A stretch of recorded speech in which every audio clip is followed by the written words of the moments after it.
The increasing pressure for U.S. action follows the capture today of Tal Afar in northern Iraq. Tal Afar is on a highway linking Mosul, captured last week, to Syria. These are the areas ISIS holds so far. Their goal is to form an Islamist state ruled by Sharia law in parts of Iraq and Syria. And they are just miles from Baghdad. Clarissa Ward is there.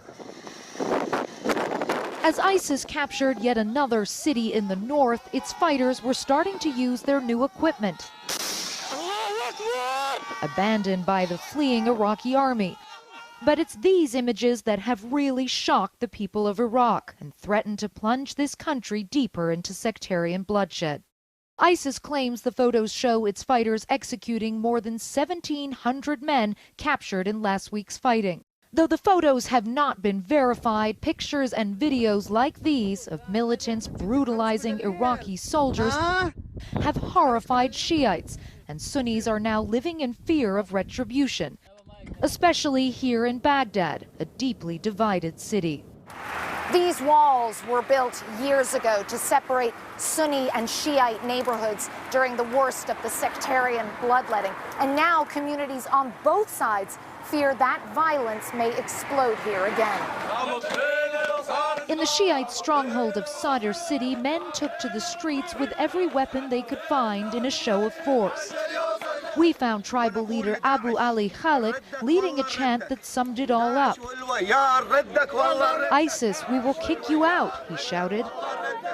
Abu Ali claims 1 million men have volunteered to join the fight. There's a pressing need to defeat terrorism and back the army, he said. The army is strong. But I think if the army was as strong as you say it is, there wouldn't be a need for these militias. The army was betrayed in Mosul, he said, and so they need backup. Iraq will not be broken.